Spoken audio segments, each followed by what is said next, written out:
Assalamualaikum warahmatullahi wabarakatuh. Selamat berjumpa lagi di channel Bahasa MATLAB. Pada kesempatan kali ini kita akan membahas bagaimana cara mengaproksimasi penyelesaian persamaan diferensial stokastik. Ya. Nah, sebelum itu kita sedikit akan mengenalkan dulu seperti apa sih persamaan diferensial stokastik itu. Nah, bentuk yang paling sederhana dari persamaan diferensial stokastik adalah sebagai berikut. Jadi dxt sama dengan ftx dt ditambah gtx dw, di mana x di waktu 0 sama dengan x0, intervalnya 0 sampai t besar, interval domain t-nya. Nah, yang membedakan persamaan diferensial stokastik dengan persamaan diferensial deterministik yang biasanya itu adalah ada tambahan suku gtx dw, ya. Ada tambahan suku dw. Nah, di mana v-nya itu sendiri merupakan suatu proses stokastik, ya, yang disebut Brownian motion. Nah, cara membangkitkan Brownian motion sudah kita pelajari, sudah kita praktekkan di video-video sebelumnya, ya. Nah, lalu jadi persamaan diferensial stokastik ini, ya, solusinya itu adalah xt yang memenuhi ini. Nah, solusi persamaan tersebut itu ekuivalen dengan persamaan integral ini. xt sama dengan x0 nilai awalnya ditambah integral 0t f s x s ds ditambah integral 0t g s x s dws. Nah, kalau pada persamaan diferensial biasa suku g dw-nya tidak ada, berarti suku di persamaan integralnya yang integral 0t g sxs dws ini juga tidak ada, ya. Nah, kalau integral yang pertama ini, ya, integral fds ini nantinya integral Riemann, ya, integral biasa lah. Nah, yang menjadi permasalahan di sini adalah integral g dw ini, ya, bahwa secara teoritis integral g dw ini disebut integral itu, ya. Kita tidak akan membahas secara detail teoritisnya, ya, definisi dari integral g dw-nya, ya. Nah, kita langsung masuk ke metodenya, bagaimana cara kita mengaproksimasi xt ini. Nah, misalkan interval waktu yang kita punya 0 sampai t besar itu didiskretisasi menjadi n+1 titik-titik mesh, ya. Sebagai ada t0 sama dengan 0, lalu t1, t2, t3 sampai tn besar sama dengan t, dengan tn+1 dikurangi tn, yaitu delta tn-nya secara umum sebenarnya tidak harus seragam loh, ya. Secara umum bisa jarak masing-masing titik waktunya bisa saja berbeda. Nah, lalu solusi pada metode Euler ini, solusi xt, ya, yang solusi dari PD stokastik ini, ya, itu akan diaproksimasi oleh yt, ya, dimana yt ini memenuhi ini, di titik-titik diskretisasinya memenuhi ini, ytn+1 sama dengan ytn pada waktu tn+1 sama dengan y pada waktu sebelumnya, ditambah nilai fungsi f di tn ytn, nah, di y sebelumnya, ya, dikali delta tn ditambah g tn ytn delta wn. Nah, di mana kalau ini berupa iterasi, ya, kita perlu nilai awal y di t0, yaitu y0 sama dengan x0, ya, nilai awalnya sama, sudah diketahui eksak nantinya, dan delta tn sudah tadi, ya, tn+1 dikurangi tn, dan delta vn v tn+1 dikurangi v tn, ya. Nah, jika nantinya mesh-nya diambil seragam, berarti kan delta Tn sama dengan delta T ya, seragam dengan delta Tn-nya sama dengan T dibagi N. Ya. Nah, maka formulanya sebagai berikut, sama persis. Tetapkan dulu titik-titik waktunya, itu yang pertama. Lalu yang kedua, kalau kita melihat rumusnya ya, di sini nanti kita perlu delta Vn, increment dari Brownian motion terkait V-nya yang dipakai nantinya. Ya, untuk itu, oleh karena itu, kita bangkitkan dulu Brownian motion-nya yang kita gunakan. Nah, baru setelah itu, kita butuh pendefinisian fungsi F ini ya, dan fungsi G itu saja. Ya, tentu nilai awal jelas ya. Nah, itu. Jadi, kita ulangi, yang pertama adalah interval waktunya, tetapkan dulu, didiskretisasi terlebih dahulu. Lalu setelah itu definisikan Brownian motion-nya pada titik-titik waktu yang sudah ada. Lalu setelah itu nantinya yang kita butuhkan adalah mendefinisikan fungsi F dan fungsi G. Ya, di mana fungsi F ini fungsi dua variabel, dalam T dan dalam Y. Fungsi G juga dalam dua variabel, fungsi G, yaitu dalam T dan dalam Y. Nah, setelah itu baru dijalankan iterasi. Oke, mungkin kita langsung saja ya ke pembahasan. Kita coba. Oke ya. Nah, misalkan kita outputnya itu adalah T, titik-titik waktunya, dan Y. Y itu adalah hasil aproksimasinya ya, menggunakan metode Euler-Maruyama. Misalkan kita namakan Euler-Maruyama, inputnya T besar, N besar, dan Y0 ya. Misalkan kita beri keterangan T besarnya menyatakan batas interval waktu, sedangkan di sana ada N besar, ini menyatakan jumlah not diskretisasinya ya. Jadi jumlah titik-titik waktunya nantinya pengennya jadi ada berapa nanti ya dalam interval 0 T besar. Lalu di sana ada Y0. Y0 itu jelas ya, nilai awal. Nah, lalu yang pertama adalah waktunya, definisikan T-nya, setelah itu Brownian motion-nya. Nah, kita sudah pernah ya, nah kita buka lagi. Nah, ini Brownian motion, kita sudah pernah mendefinisikan Brownian motion. Nah, di sini outputnya adalah waktu dan juga nilai Brownian motion di titik waktu tersebut. Nah, kita bisa langsung memanggil mfile ini ya. Nah, dengan catatan mfile ini harus berada pada folder yang sama dengan mfile yang induknya, istilahnya seperti itu. Nah, jadi kita akan gunakan ini ya. Kita copy saja. Nah, akan tapi di sini T-nya oke sama ya, batas interval waktu. Nah, yang jadi masalah di sini. Di sini di Brownian motion 1, ini berarti di video yang sebelum-sebelumnya lagi, video yang awal tentang Brownian motion, video Brownian motion 1 ya. Nah, M-nya di sini banyak subinterval. Ya. Sedangkan di sini adanya jumlah not. Oh, berarti jumlah not dikurangi 1 tentunya ya. Itu adalah banyaknya subinterval. Jelas ya? Ini sangat jelas. Misalkan kalau ada 5 titik, berarti kan subintervalnya ada 4 ya, dan seterusnya. Nah, oke. Nah, dari sini kita sudah dapatkan T dan V. Misalkan T-nya kita transpose ya.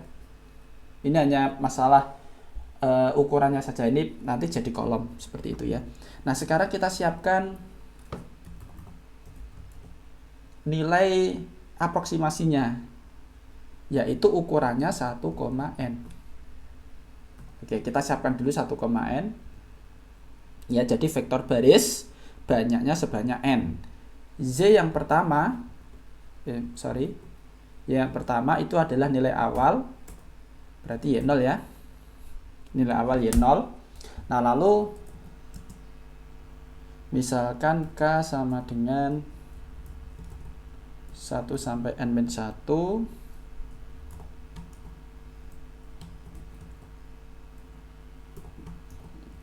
Nah, YK plus 1 sama dengan YK ditambah, kita lihat rumusnya, YK plus 1 sama dengan YK sebelumnya ditambah F di TK YK dikali delta TK. Oke ya, jadi kita butuh fungsinya dulu nantinya. Oke, kita bisa, mungkin saya lompati dulu untuk ini. Kita definisikan dulu fungsinya. Ini fungsi yang bawah ya. Fungsi F dan fungsi G, fungsi ruas kanan. Misalkan, kita tutup saja ini. Misalkan fungsi yang bawah itu kita notasikan F. Nah, F fungsi dalam T dan Y ya. Misalkan F-nya sama dengan, kita langsung saja apa di sini, misalkan kita langsung ke permasalahan ya, yaitu F-nya berarti di sini T ditambah 1 dikali X ya. T ditambah 1 dikali X. Oke, kalau kita gunakan notasi Y berarti T tambah 1 dikali Y. Nah, itu fungsi F-nya. Fungsi G-nya, katakanlah saya simbolkan G, yaitu G fun dalam T dan Y. G-nya itu kita lihat, G-nya adalah T pangkat 3 ditambah 1 dikali X. Ya. T pangkat 3 tambah 1 dikali, kalau dalam hal ini Y ya, variabelnya Y. Nah, setelah itu ini kan dikali F TK Y di TK ya, berarti VVal ya. Nah, fungsi F itu kan namanya kan F fun ya. Nah, nama fungsinya yaitu F fun di titik berapa? Ingat, di sini ada dua variabel kan, T dan Y. Nah, itu loh. Jadi pemanggilannya nanti dinilai berapa gitu. Ini seakan-akan substitusi nilai fungsi ya. Di TK berarti ya, koma ZK. Jelas ya. Nah, ini dikali delta TK. Delta TK itu adalah T K plus 1 dikurangi TK. Jelas ya? Nah, lalu ada lagi ditambah suku ini G TK ZTK fungsi G, tetapi dikali delta VK VN. Delta increment, delta V itu berarti increment dari Brownian motion-nya. Oke, ini saya copy paste saja. Ya, di sini fungsinya fungsi G. Ini TK YK dikali, nah ini delta V ya, increment, jadi nah Brownian motion-nya. Ya, selesai. Kita ya, kita simpan. Nah, oke. Nah, sekarang kita jalankan. Misalkan intervalnya 0 sampai, oke, kita lihat lagi ya permasalahannya. 0 sampai 1 nilai awalnya setengah. 0 sampai 1 berarti T besarnya 1. N-nya misalkan kita ambil 500 lah ya. Ada 500 titik waktu dan Y0-nya adalah setengah. ya. Kalau mau dilihat T dan Y-nya adalah nilai-nilainya seperti ini, ya. Mungkin kalau kita bisa gambar, nah seperti ini ya. Nah, tentu nanti jika kita ulangi lagi pemanggilannya, ya. Kalau kita ulangi lagi pemanggilannya, tentu hasilnya berubah.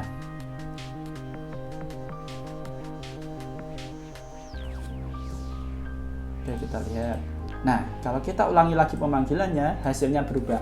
Mengapa demikian? Nah, karena solusi ini ya, tadi kan dibangun oleh increment ini loh, nilai-nilai Brownian motion. Nah, Brownian motionnya itu dibangkitkan oleh variabel random. Nah, tentu setiap kali variabel randomnya berubah, nilai Brownian motionnya berubah, ya, akibatnya kalau Brownian motionnya ini berubah, nilai aproksimasinya juga berubah, ya. Oleh karena itu, setiap kali kita run pasti nilainya berubah, ya. Nah, lalu kita bisa melihat, nah, di sini diketahui solusi dari persamaan diferensial stokastik ini itu adalah sebagaimana persamaan ini, xt sama dengan setengah dikali e pangkat integral 0t setengah tambah s sekian dan seterusnya. Nah, untuk melihat ya, mungkin seberapa bagusnya metode Euler ini dalam mengaproksimasi solusi PD stokastik. Nah, coba kita akan ya menggambarkan ya, membandingkan dengan solusi eksaknya ini. Nah, untuk menyingkat waktu, nah di sini sudah kita buat ya. Ini adalah nanti X-nya itu menyatakan nilai dari penyelesaian eksak yang XT di sini ya. Ini. Walaupun ini sejatinya karena ini memuat integral, walaupun kita tetap menggunakan aproksimasi integralnya ya. Nah, yang digunakan adalah aproksimasi integral yang metode trapesium bersusun. Nah, kita akan membandingkan ya dengan ini. Nah, akan tetapi seperti ini.